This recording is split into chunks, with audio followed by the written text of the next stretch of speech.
Ineditados. Conversas para além do livro. Um programa da editora UFSM.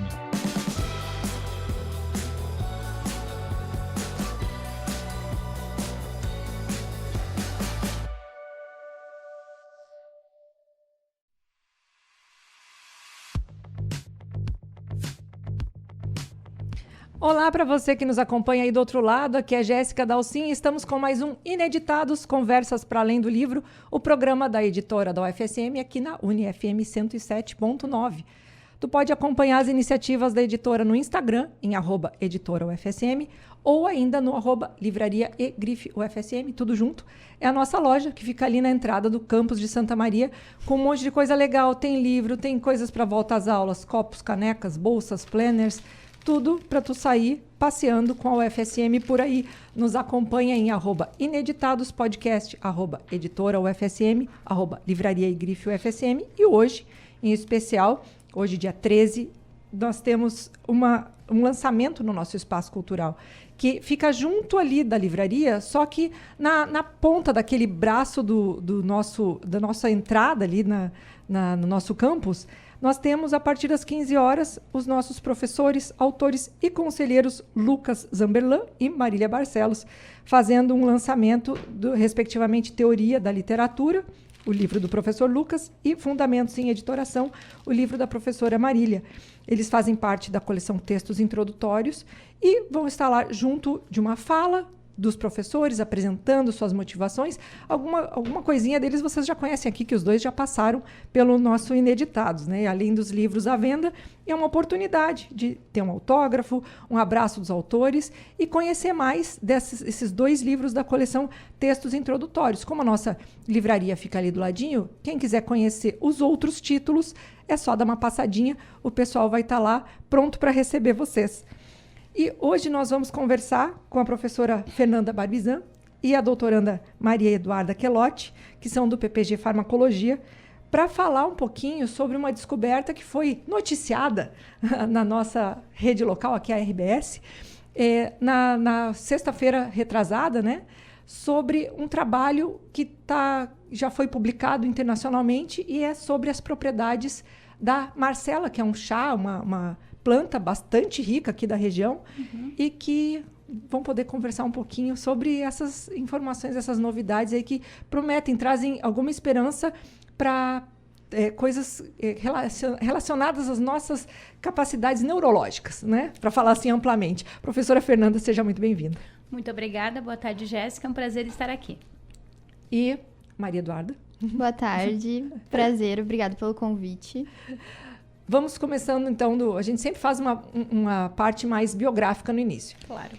Professora Fernanda, como é que, num primeiro momento da tua vida, tu te enxerga trabalhando com saúde? Quando é que isso te despertou, num primeiro momento, a tua formação? Quando tu era uma menina, como é que isso se inclina? Porque o nosso episódio, nossos programas, eles chegam, né, pelo rádio a várias pessoas e muitos escutam pensando nas possibilidades de trabalho que a UFSM oferece, esse mundo que tem aqui dentro, né? Quando é que isso se revela para ti? Um olhar diferente. Nossa, eu gostaria de trabalhar com isso, sabe? Desde muito pequena, Jéssica, eu sempre tive curiosidade de porquê. E eu fazia alguns experimentos científicos desde muito pequena. Eu tinha ideias mirabolantes. E aí, como eu morava no interior, eu sou de sítio, então eu fazia meus testes. Minha avó ficava muito chateada com os meus testes. Mas, assim, eu acabei crescendo, fiz ciências biológicas, né? Terminei o curso. Meu curso foi em Santa Catarina e era totalmente voltada para a questão ambiental. E eu falei, eu não posso trabalhar com questão ambiental porque eu não gosto dessa parte da biologia. Realmente não é o que eu me identificava. Mas finalizei o curso. Então, vim fazer mestrado e doutorado com a professora Ivana aqui na UFSM. E tem um porquê de eu ter feito com ela. Tinha que ser ela, porque eu não trabalho com camundongos e animais similares. Eu tenho fobia. Então, a minha situação era muito complicada, porque eu precisava de um mestrado e doutorado que eu sempre quis fazer, porque eu sonhava em ser docente. E sonhava em ser docente da UFSM. Não sei exatamente porquê, mas de muito pequeno eu tinha esse foco. Aí eu vim pra cá, consegui, na cara e na coragem, cheguei, bati na porta e falei, olá, tu me aceita? Sem nenhuma experiência, sem nada. E deu certo. E aí, quando eu ingressei como docente da UFSM em 2021, surgiu um edital da FAPERGS e eu resolvi submeter. Pensei, vamos tentar, é pra jovem doutor, recém-contratado. E aí me veio na cabeça a Marcela, porque eu lembrava dos chás de Marcela que eram feitos, da Marcela como calmante, né? Que ela é usada muito como calmante em travesseiros e tudo mais.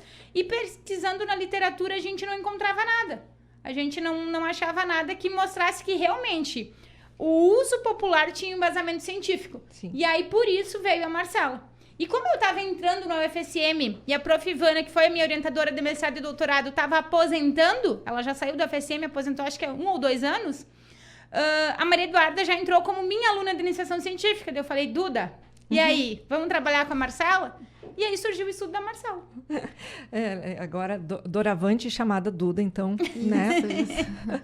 Mas é interessante como tu já pontua algumas coisas que, apesar de limitações, tu não se deu por vencida, tu procurou o caminho que ia veicular as coisas dentro das tuas possibilidades. Exatamente. Né? E até isso a gente consegue perceber que a universidade oferece, quer dizer, vamos, não dá para ir por aqui, vamos por ali, né? Tem como contornar essas diferentes opções que tem aqui dentro. Né? Fácil de fazer pesquisa não é. A gente sabe que os recursos, eles são muito escassos e isso não é uma questão da universidade em si, é uma questão das agências financiadoras e da política do país, né? Que a gente não tem educação como uma política de Estado, né? Mas a gente vai dando um jeito. A gente vai sofrendo, tentando, buscando, vai dando um jeito. A gente consegue apoio de um pesquisador daqui, outro dali, e a gente vai fazendo os estudos. O nosso centro também nos apoia bastante, o Centro de Ciências da Saúde, e vamos indo. E dentro dessa pesquisa, e agora convido a Maria Eduarda também para falar um pouquinho, então ela acaba se tornando um divisor de águas, uma vez que não se tinha ainda, para além desse conhecimento mais popular ou mais conhecimento mais oral, algo sobre a Marcela de uma forma assim devidamente laboratorial, vamos dizer assim, né? Trazida de um jeito em artigos e com devido respaldo científico, né? Isso. O diferencial do nosso estudo foi que a gente utilizou a infusão da Marcela, então o chá da Marcela, justamente como a população faz esse uso. A gente optou por não utilizar um extrato, que muitas vezes os extratos são feitos hidroalcoólicos, então vão outras composições junto. Então a gente quis usar justamente essa infusão, que ela era praticamente, não existia estudo sobre ela. Então a Marcela sim é estudada, mas em forma de extratos, algumas moléculas separadas, mas o nosso diferencial mesmo foi aproximar esse conhecimento da população com os nossos estudos. E conta um pouco de como é que tu, já na iniciação científica, né, é cooptada pela professora Fernanda, porque isso também consolida o trabalho, que é uma construção, às vezes lenta e de muita dedicação, muita insistência, né? Como é que foi essa tua chegada junto da iniciação científica e, enfim, do laboratório, da pesquisa? Sim, eu sou natural de Faxinal do Soturno e eu fiz o meu ensino médio aqui no Colégio Técnico Industrial, no CETISM. Fiz técnico integrado com informática para a internet e desde o ensino médio eu vi que eu queria seguir dentro da universidade, eu gostava muito de pensar em fazer pesquisa. Depois eu entrei no curso de farmácia e foi aí que, bem quando eu entrei no início do curso era pandemia, então eu tive 4 semestres basicamente fazendo pelo rede, né, em casa, EAD.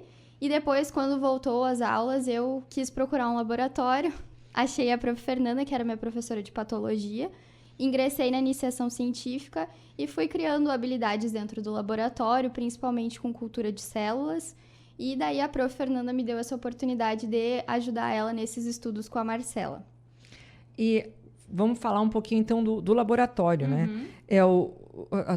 Teu vínculo é via departamento de patologia. Isso. E coordenadora do laboratório de biogenômica. Isso mesmo. O laboratório, na verdade, ele foi fundado em 2007 pela professora Ivana. E aí ela aposentou e como eu estava com ela já há 12 anos, então a gente já orientava alunos e tudo mais no meu pós-doc também. Fiz mestrado, doutorado e pós-doutorado no laboratório, ela acabou aposentando e no curso natural, o laboratório, eu acabei assumindo o laboratório. Então, o laboratório tem como foco o estudo de compostos bioativos, seja plantas, frutas ou subprodutos naturais, que a gente tenta compreender a atividade biológica, tenta compreender principalmente como eles poderiam nos auxiliar no envelhecimento melhor sucedido. A gente sabe que hoje em dia a gente tem muita venda de produtos que vão melhorar o envelhecimento, e a gente sabe que a maioria absoluta não tem nenhuma evidência científica, ou eles são superestimados, né? É o que a gente mais vê. Então, no estudo da biologia do envelhecimento, que é a minha área de pós-doutorado e tudo mais, a gente sabe que para que a gente tenha um envelhecimento bem sucedido, a gente precisa de 5 pilares. E os meus alunos sabem que eu repito isso todos os dias, né? Que são o sono de qualidade, a alimentação saudável de qualidade com compostos bioativos, que a gente vai ter dos legumes, das frutas e verduras. Atividade física, né? A gente faça atividade física pelo menos no mínimo 3 vezes por semana, que a gente tenha boas relações sociais, né? Isso nos protege muito, ter boas relações sociais e tentar controlar o estresse. Então, a gente sabe que esses são os 5 grandes pilares e a gente também sabe que tentar vender isso em forma de uma pílula nunca vai dar certo, né? Não dá certo. Eu não vou vou comer totalmente errado, não vou ser sedentário, vivo estressado e vou tomar a pílula do envelhecimento saudável. Isso não existe, isso não vai dar certo, isso não tem comprovação até hoje. Multifatorial também, né? Não é uma coisa que a pessoa vai regular. É cultural, é uma série de fatores de ambiência, né? Não tem como. Estima-se que 20% mais ou menos do envelhecimento ele está pré-determinado na nossa genética. Mas de 75% a 80% de como vai ser nosso envelhecimento somos nós que vamos ditar pelos nossos hábitos, né? Pelos nossos hábitos saudáveis ou não. E esperar que isso venha de uma pílula, de um comprimido, não tem como. O que a gente faz nos nossos estudos é tentar entender como esses compostos bioativos do dia a dia têm um possível efeito. Por exemplo, a Marcela, ela nos mostrou em estudos com células, com neurônios, que ela pode proteger os neurônios de danos. Ela vai reverter danos neuronais? Não vai. Nada vai reverter dano neuronal, certo? Mas será que ela vai proteger no nosso consumo diário, no nosso consumo do dia a dia? Porque a gente tem uma tradição de consumo de Marcela aqui no Rio Grande do Sul, né? E a gente começou a ver que tem alguma coisa aí. Agora a gente vai evoluir os estudos para um organismo mais complexo, que é a Drosophila melanogaster, a mosca da fruta, que tem uma homologia genética de cerca de 75% conosco, né? Então, para a gente ir evoluindo nos estudos, né? Porque a gente precisa evoluir no estudo, evoluir na complexidade, até que a gente chegue em estudos com os seres humanos para dizer, não, realmente, tem muita coisa aqui que pode ter efeito. Ou a gente pode chegar lá nos seres humanos e não ter tanto efeito como esperado, né? Então, tudo é um processo. A ciência é um processo, né? E que, às vezes, as respostas são lentas porque os estudos precisam acontecer passo a passo. E com segurança adequada, porque como nós falávamos antes, isso ser uma divisão de águas em termos do tipo de pesquisa, como a pesquisa está sendo conduzida. Então, dentro de um determinado ponto, outras pessoas podem se referir à pesquisa de vocês e construir em cima disso. Então, as bases que vocês estão fazendo têm que ser muito sólidas para que as outras pessoas peguem com segurança esses dados e possam trabalhar em cima, né? Dados confiáveis, né? A gente tem que repetir muitas vezes porque os dados têm que ser confiáveis, né? A gente tem que mostrar por várias vias bioquímicas e moleculares que o que a gente está encontrando não é o acaso, que tem um porquê, que a gente tem uma explicação de mecanismo, né? E essa replicabilidade, né? De alguém pegar um laboratório, mesmo um laboratório, mas lá em São Paulo ou tem outro lugar do mundo, e com esses dados consiga obter as mesmas informações que vocês conseguiram. E então, considerando essa planta, né, a Marcela, ela foi escolhida pela questão da tua proximidade. Como é que se deu a escolha? Porque nós temos uma riqueza de chás e outras. Conta um pouco assim o porquê da Marcela. Na verdade, eu precisava escrever um projeto para submeter a FAPERGS para angariar recursos para pesquisa, né? E aí pensei, FAPERGS Rio Grande do Sul. Eu vinha de muito estudo de compostos amazônicos, porque a gente trabalha há muitos anos com uma parceria lá na floresta amazônica, lá no Amazonas, na verdade, lá em Manaus, e também com comunidades do interior da floresta, e eu vinha trabalhando há muito tempo com açaí, com guaraná, com diversas dessas plantas. Mas eu pensei, essa é a área da minha orientadora, eu quero trabalhar com uma planta do Rio Grande do Sul. E aí eu fui dar uma procurada, né? O que tinha? Comecei a procurar sobre butiá, sobre marcela, que foram duas coisas que eu lembrei que eram muito nossas, né? E aí, procurando sobre a marcela, tinha alguns artigos que mostravam uma rica composição em polifenóis, uma composição que parecia atraente para o que a gente gostaria, que era uma possível proteção contra doenças neurodegenerativas. E aí, então... Bom, se nunca foi trabalhado com infusão, vamos trabalhar com infusão. Porque é diferente a gente trabalhar com extrato alcoólico, um extrato com um solvente diferente de água, porque a extração dos compostos vai ser diferente. Então não adianta, na minha cabeça naquele momento, eu mostrar que o extrato hidroalcoólico tinha um efeito X, se o que eu tomo, o que a população toma, é só uma infusão com água. As moléculas que estão no hidroalcoólico não vão, no etanólico, não vão estar na infusão, né? Porque o processo é muito diferente de extração. Então, por isso, eu resolvi que seria melhor trabalhar com a infusão. Aí enviamos o projeto, recebemos o recurso. Bom, o recurso tá aí, então agora vamos ter que trabalhar, vamos ter que fazer algum resultado aparecer. E então a gente começou a trabalhar com a Marcela. E eu achei interessante porque foi veiculada a reportagem numa sexta-feira santa. Isso. Né? E a colheita da Marcela é bastante emblemática aqui no estado nessa época da Páscoa, né? Inclusive constando em arranjos de Páscoa. E ela é uma planta ela é uma planta medicinal símbolo do Rio Grande do Sul, né, que existe uma legislação, né, do patrimônio material e imaterial, então realmente ela é muito emblemática, né? E como é que tem sido a repercussão? Porque conta um pouquinho, Duda, como é que foi realizar essas etapas da pesquisa até agora, porque houve a publicação de parte da pesquisa, né, dos resultados. Conta como é que foi essa trajetória, né, essa construção e o reconhecimento também, né? Sim, a gente iniciou os testes em 2023, então, com a infusão.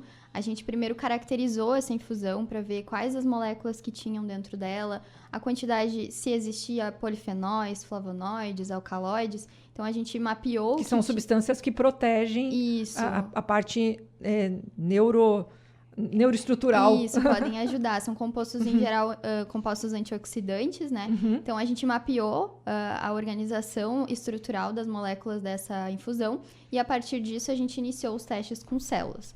Então, nós utilizamos células neuronais. Então, essas células foram expostas a uma curva farmacológica de diferentes diluições da infusão da Marcela, justamente para a gente analisar os diferentes pontos de concentração em neurônios. Tomando por base, eu imagino aquela quantidade que, no primeiro momento, seria o que a pessoa ingeriria em casa. Isso. É uma concentração. O chá foi padronizado pela Farmacopeia Brasileira, que reconhece, então, diversas plantas no nosso país, e também justamente como a população usa. Então, foi uma base de 1 grama para 150 ml de água mantidas em infusão por 15 minutos, com água mais ou menos a 80 graus. Então, a gente optou por utilizar essa padronização, que já está descrita na literatura, para continuar os testes bem padronizado, né?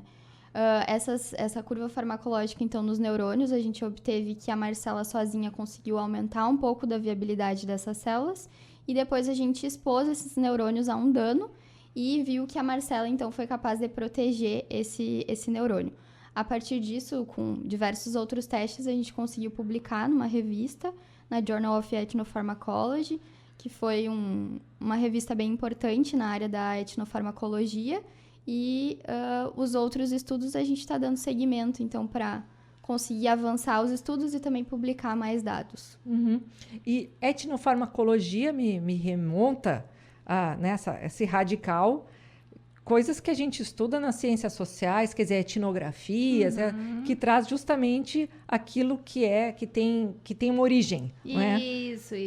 Etnofarmacologia, a gente justamente foi para essa revista porque a gente começou a estudar a planta pelo uso das populações, né? O uso etnofarmacológico, o uso das populações, né? E aí a gente começou a estudar a Marcela. Eu ia te complementar e eu acabei esquecendo. Mas não por isso. A gente conhece, né, a Marcela, e eu acho importante aquilo, fazendo um link entre o que vocês falaram, que é o acesso. O acesso ao modo de fazer, né? E já tendo, então, mapeado que da forma como é feito em casa, já tem melhoras, já foram observadas melhoras, disso para melhor, né? Isso! Porque as pessoas usam no conhecimento tradicional. E o conhecimento tradicional, mesmo quando ele ainda não tem evidência científica, algum porquê sempre tem, né? As pessoas não tomam um chá aleatoriamente. Em geral, elas tomam porque se sentem melhor de alguma forma. E eu acho que é importante a gente, como ciência, que está próxima à sociedade, tentar compreender quais são os mecanismos que esses chás, que essas plantas têm. E muitas vezes pode ser que até esses chás tenham alguma coisa tóxica, então acho que é nosso papel também alertar a população, né? No caso da Marcela, eu queria também comentar que muitas vezes aqui na UFSM a gente não tem um equipamento, mas outros professores têm. Então a professora Paola de Azevedo Melo, da Química, foi muito importante na caracterização inicial da Marcela, porque ela fez toda essa parte de caracterização química, com massas, né? Então, essas parcerias, elas são fundamentais para que a gente possa evoluir nas nossas pesquisas, né? Então, deixar aqui meu reconhecimento a ela, que foi muito importante essa parceria com ela e o Gustavo Bittencourt, para que a gente pudesse evoluir nos estudos da Marcela. Porque quando a gente começa a estudar, a gente precisa saber o que tem dentro, né?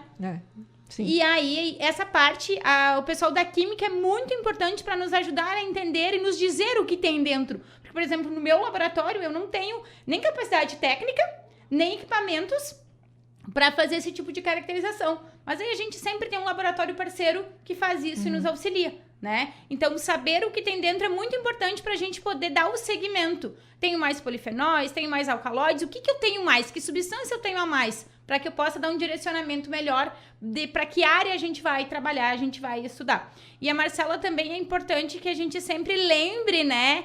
Que não é para tomar a Marcela que a gente pega do lado da BR, né? Porque essa tem contaminantes. E tá difícil encontrar a Marcela. Tá super difícil.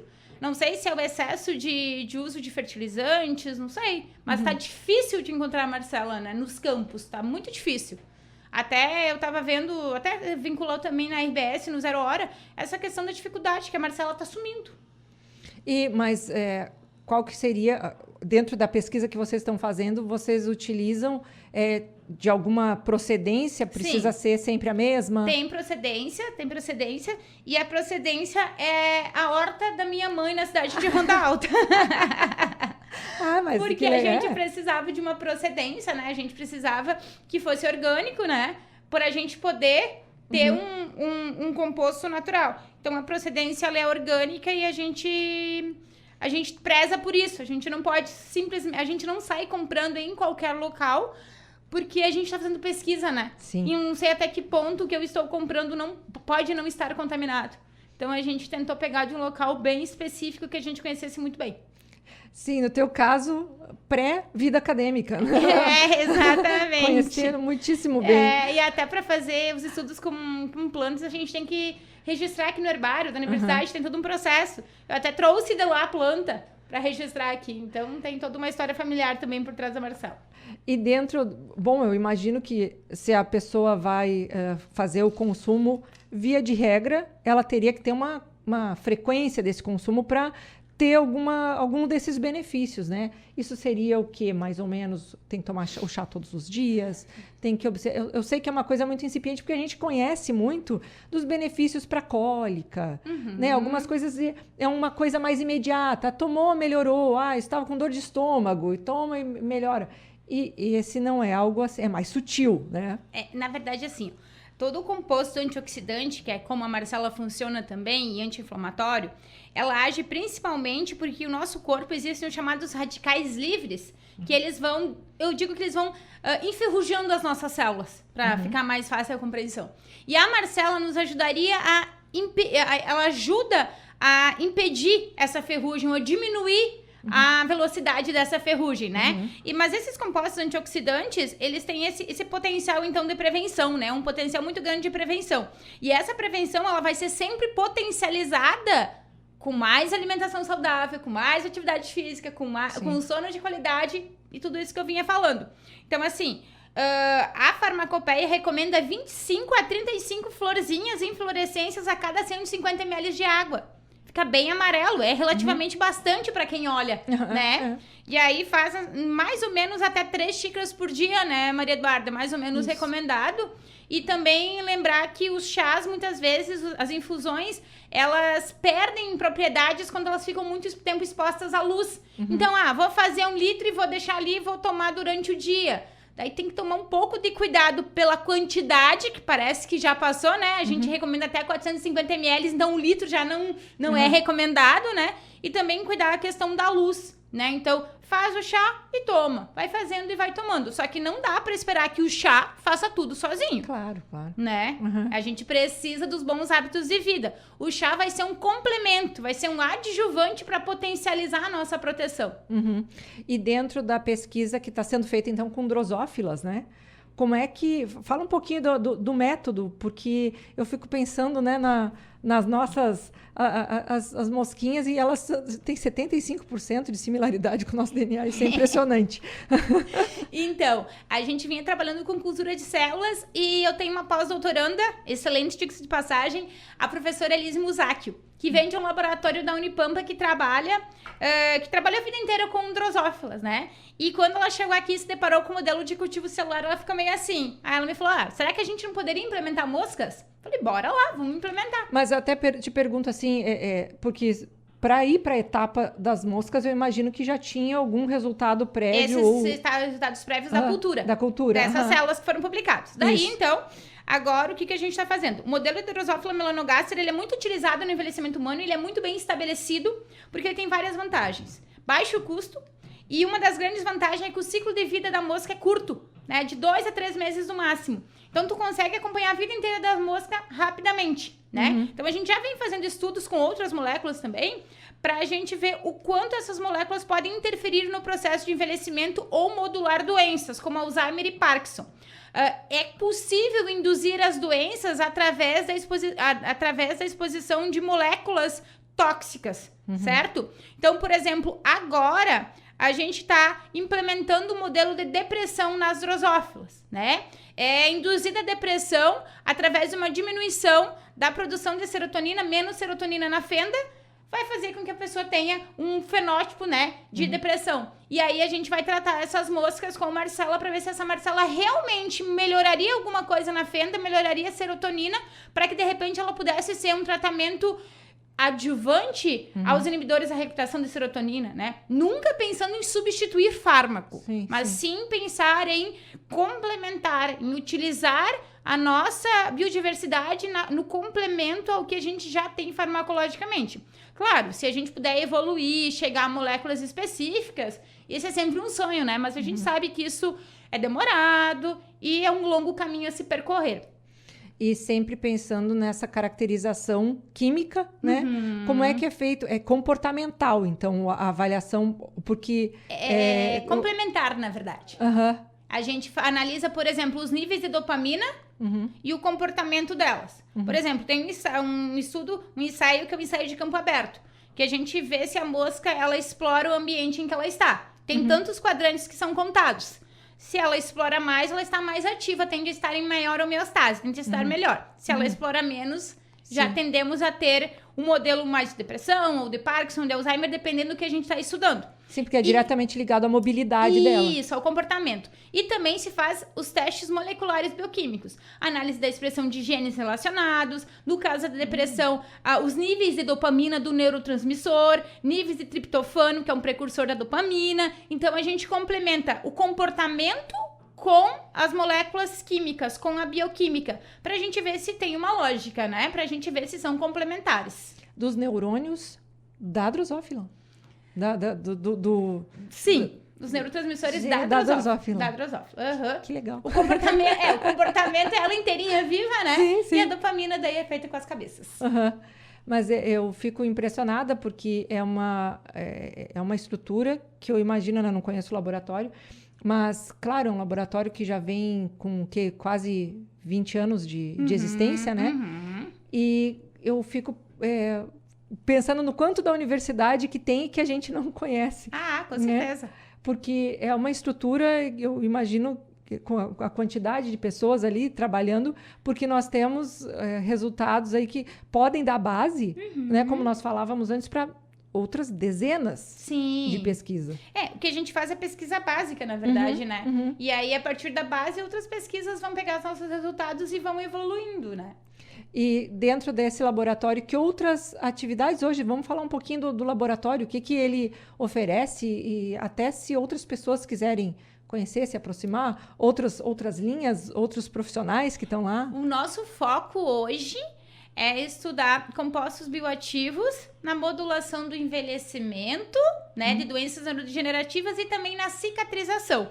Né? Então, o envelhecimento, a gente sabe que envelhecer tem a ver com doenças crônicas, né? Então, o nosso foco é buscar compostos bioativos, sejam eles isolados, ou temos parceiros que trabalham com nanotecnologia também, buscar compreender como esses compostos poderiam estar ajudando, contribuindo na saúde humana. Dentro do laboratório, a gente tem nutricionista, enfermeiras, fisioterapeuta. Temos uma advogada que estuda direito do envelhecimento. Farmacêutica, né, Maria Eduarda? Esteticista, que é a Natália, que trabalha com o envelhecimento da pele. Porque o bióloga, que sou eu. Pois ele é multidisciplinar por excelência, né? Por excelência, porque a gente precisa desse complemento. Sem contar as várias parcerias que a gente tem dentro da universidade para a gente se complementar. Porque sozinhos a gente não consegue evoluir nas pesquisas. Nós precisamos dos nossos parceiros da área multi que vão nos ajudando, fazendo alguns testes, né? Reitero, o pessoal da Química nos ajuda muito, a professora Paola, a professora Clarissa Friso, nessas caracterizações que são imprescindíveis. Neurotransmissores, fizemos muita parceria com o professor Gustavo Petri e com o laboratório dele lá de Uruguaiana também para algumas mensurações. Professora Dani Librelotto também estamos começando. Então, assim, a gente tem muita coisa aqui dentro que a gente tem essas parcerias que são muito importantes para que a gente possa evoluir. O laboratório hoje eu oriento nos PPGs farmacologia e gerontologia. Nós estamos com capacidade mais que esgotada, nós estamos em 25. Que bom! Estamos com capacidade mais que esgotada e estamos sempre abertos a parcerias, a conversas, se quiserem nos conhecer. Temos um Instagram também, né, que é Laboratório Biogenômica, se quiserem nos seguir, a gente vai postando coisas, vai postando o nosso dia a dia.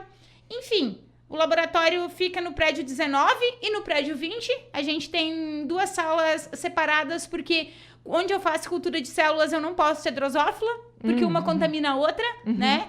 E estamos sempre abertos a visitas para tomar um cafezinho, tá sempre pronto, né, Maria Eduarda? Esse assunto, né, do envelhecimento, eu imagino que talvez tenha até tido um aumento de busca pelo laboratório, pelas pesquisas, porque a população está envelhecendo, ponto. Né? Essa já é uma realidade mais do que inconteste. A gente tem uma população que, na verdade, já está envelhecida praticamente no Brasil, né? Porque antigamente se dizia, o Brasil será o país dos cabelos brancos. Não, a gente é um país envelhecido já. E a gente tem pouca estrutura para esse envelhecimento, né? A gente tem uma geração envelhecida agora que não sabia dos bons hábitos que teria que ter. Então, nós temos muitas pessoas com muitas doenças crônicas por maus hábitos que vinham tendo. Hoje a gente a minha geração, eu já sou 35 mais, a gente já sabe o que tem que fazer, né? Pra gente ter um envelhecimento melhor sucedido. E a gente vai viver cada vez mais. Então, é importante que a gente estude o envelhecimento para que a gente envelheça com qualidade de vida. Não basta envelhecer, tem que ter qualidade de vida. Não basta viver 100 anos, mas viver a 100 anos a que custo? Como? Com independência? Porque me parece que todo mundo quer ser um idoso robusto, um idoso que é independente, né? Que não precise de ninguém para fazer suas atividades. E a população envelhecida que a gente vê hoje é uma população que tem muita dependência. Mas talvez a gente mude isso com os bons hábitos que a gente vai tendo, né? Por exemplo, eu sempre falo em sala de aula. A partir dos 35 mais, teria que ser obrigatório ir para academia para prevenir a sarcopenia, para que a gente tenha massa muscular, para que a gente chegue lá no último estágio da vida com maior qualidade. Até porque envelhecer é transformar músculo mais em gordura, né? Então, essa gordura faz mal, essa gordura nos inflama, essa gordura nos predispõe a doenças. Quanto mais a gente conseguir conservar os nossos músculos, melhor para nós, né? Mais saudáveis a gente é, e se a gente chega a cair num hospital, ficar imóvel, ter alguma UTI, alguma coisa, são os músculos que vão nos salvar. Eu me recordo. Bom, a gente tem acesso a muitas informações, muitas notícias, nem todas a gente sabe como lidar ou como abordar, né? Ou como trazer para a nossa vida de uma forma mais prática, mais real. Mas uma das coisas que me vem assim dessa tua fala é que eu tenho certeza que a minha mãe tinha lipedema, ela já é falecida. Ela nunca ouviu falar em lipedema, porque ela faleceu antes disso ser uma fonte de estudo. E talvez ela tivesse tido...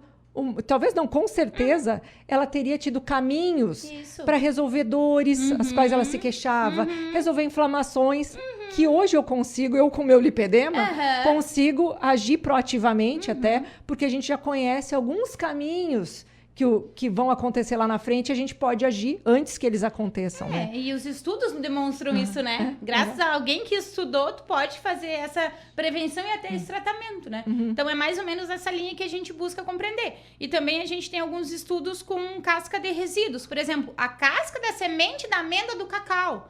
A gente fez um ensaio... Normalmente é descartada? É descartada, né? E aí a gente fez um mini ensaio clínico com o pessoal do Amazonas e vimos resultados muito positivos em paciente com Parkinson, né? Melhora da fadiga, por exemplo, né? Melhora de alguns marcadores comportamentais, né? O estudo tá em revisão, ele ainda não foi publicado, tá? Mas é um resíduo agroindustrial que tem potencial. Nós temos muitos resíduos agroindustriais no Brasil com muito potencial. Então, é mais ou menos nessa linha também que a gente busca trabalhar, agregar valor. Porque esse valor também pode ser muito importante para os agricultores, para quem trabalha no campo, né? Tudo que a gente puder agregar valor, eu acho que é relevante, mas agregar valor com ciência, né? Com seriedade, né? Como eu sempre falo, tem muita coisa que vai ser positiva. Basta a gente testar com aquele viés. Certo? Mas a gente não pode testar já pensando que o resultado tem que ser esse. A gente tem que testar para ver se o resultado é esse. Se é, ótimo. Se não é, bem, vamos seguir os estudos, né? E conversávamos também em outros episódios sobre a questão oportunista, que é comerciar essas ondas, né? O novo milagre, a nova promessa. E que muitas vezes o básico bem feito, que são aqueles 5 pontos, né? É o que vai trazer a verdadeira diferença. Tipo, confia no processo. Isso. Um dos grandes... O maior, talvez, da minha área de biogerontologia é o professor Ratan. Ele é indiano. E ele tem um artigo de 2020 que ele bate muito nessa tecla, sabe? Não tem comprimido que vai fazer milagre. Ele até coloca no artigo, é uma ingenuidade acreditar que um comprimido vai fazer um milagre, porque não vai. Vai ajudar, vai contribuir, isso sim. Agora, esperar que o milagre venha só de uma cápsula, sem fazer tua parte no comportamento, não vai existir. Tu vai gastar um dinheirão e não vai existir, né? Então, muitas vezes a gente pensa, não, mas... eu vi no TikTok, eu vi no Instagram, realmente isso vai fazer a diferença. Cuidado, nada é milagroso. A verdadeira revolução. Agora tem uma nova, que é a revolução nos Estados Unidos. Daí postam assim, tá calma.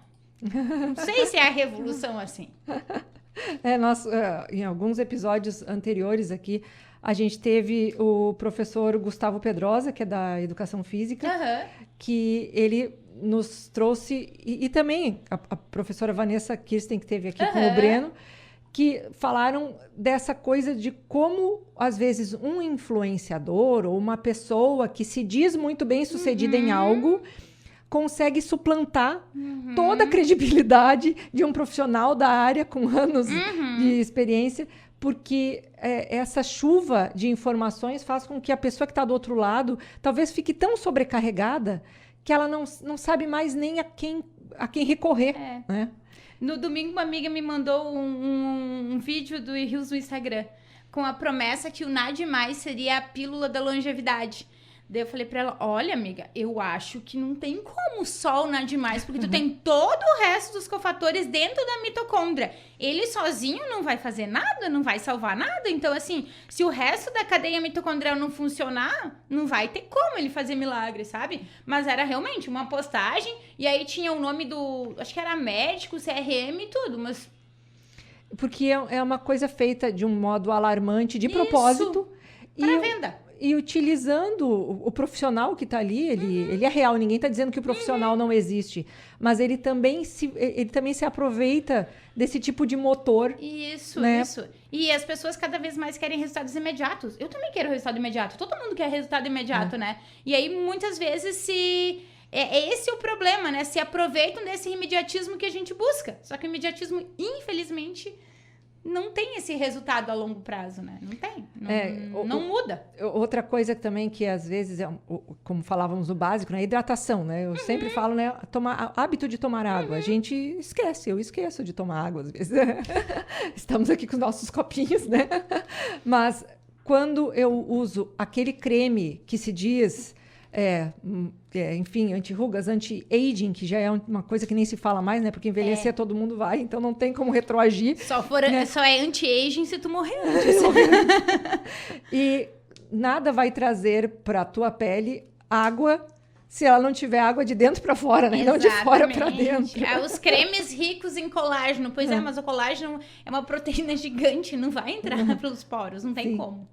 Então, é muito importante a gente sempre trazer esses assuntos, porque dentro de um episódio, um programa, né, que se coloca como divulgador científico também, né? Nós trazemos muitas coisas culturais. Claro. Mas a gente tem que sempre destacar a pesquisa que é feita dentro da nossa instituição, dentro das nossas estruturas, com o nosso aporte profissional, financeiro, de equipamento, seja lá do que for, para que as pessoas também compreendam que sem essas pesquisas de base, muitas das coisas que depois vão chegar a público não acontecem. Quer dizer, volta e meia, agora em seguida teremos aí processos de eleição, enfim, a gente sabe que muitas vezes sobra para a universidade pública, federal, receber ataques de vários lados, mas aquilo que tem de tecnologia na tua casa, de saúde na tua casa, do fármaco chegando na farmácia para aquisição, ele não estaria lá se não tivesse uma pesquisa de base sendo feita na instituição antes. Exatamente. E a UFSM faz muita coisa. Existia e existe ainda muito preconceito. Funcionário público não trabalha e tudo mais. Eu convido a quem acha, né, que a gente não trabalha, a nos acompanhar para ver o quanto de pesquisa a gente faz, o quanto de esforço a gente tem, o quanto a gente trabalha em casa, quanto finais de semana são comprometidos para a gente trabalhar, para a gente buscar essas melhorias e esses avanços, né? Então, há muito trabalho, sim, dentro da universidade, há muita dedicação, sim, dentro da universidade. A maioria absoluta dos professores é dedicado, trabalha mais do que deveria, né? Porque a gente tem um baixíssimo reconhecimento no país de quem faz pesquisa.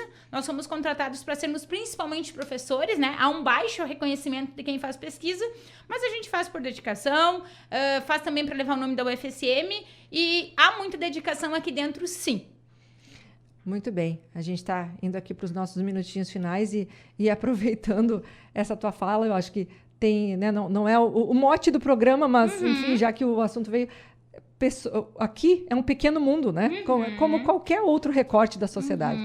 E vai ter gente de tudo que é tipo. Claro. Mas às vezes essas pessoas que não colaboram como deveriam, elas são... Às vezes não, elas são uma minoria muito pequena, mas às vezes muito barulhenta. Elas que aparecem porque elas são aquela minoria que todo mundo olha, né? Mas tudo funciona por causa dos outros 99,999% que estão aqui funcionando. Eu acho que a gente tem mudado essa imagem, né? Eu acho que cada vez mais as pessoas veem que não, realmente existe um trabalho sério aqui dentro, né? E essas falas preconceituosas, elas cada vez... Eu tenho a impressão que cada vez elas estão diminuindo. E que diminuem cada vez mais. Porque a realidade aqui dentro é de quem tem muito trabalho, de quem tem muito esforço, da reitoria aos laboratórios, né? E, sim, os nossos estudantes e servidores que também dão suporte, né? Principalmente na parte laboratorial, nós falamos aqui seguidamente nos grupos de pesquisa, né? E na capacidade que se tem de fazer essa construção de conhecimento quase geracional, como foi o teu caso. Quer dizer, tu também já pegou o legado de uma outra professora e com isso pode levar adiante, está levando adiante, já projetando um futuro. Então, essa coisa de entender a instituição como algo que é maior do que todos nós. Certeza. E que a gente se esforça, faz a nossa parte para levar esse nome adiante com muito orgulho. Então, parabéns para vocês. Muito obrigada. E extensivo a todos os participantes do laboratório, porque a gente sabe como isso é importante e como nós temos aí nosso orgulho de ver os nossos materiais, nossas informações publicadas aí no mundo afora, né? Então, muito obrigada.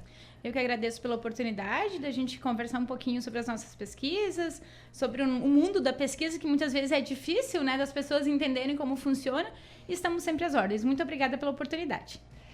Então, muito obrigada, Duda. Obrigada pela oportunidade da gente mostrar um pouquinho do que a gente faz, né, das nossas pesquisas, para fora da porta do laboratório, né, porque nós fazemos pesquisa de muita qualidade e dentro da universidade, então é muito legal ter essa oportunidade. Muito obrigada. Só uma pergunta que ficou em aberto. O cafezinho, ele é na porta das drosófilas ou na porta das células? Nenhuma! É na porta dos humanos. Tudo separado. Tudo separado, cheio de biossegurança. Gente, muito obrigada. E mais uma vez convidamos vocês que nos escutam para estar lá no Espaço Cultural a partir das 15 horas com os nossos professores, autores e conselheiros da editora da UFSM, Lucas Zamberlan, lançando seu Teoria da Literatura, e Marília Barcelos, com Fundamentos em Editoração. São títulos da coleção Textos Introdutórios. Um grande abraço e até semana que vem. Ineditados. Conversas para além do livro. Um programa da editora UFSM.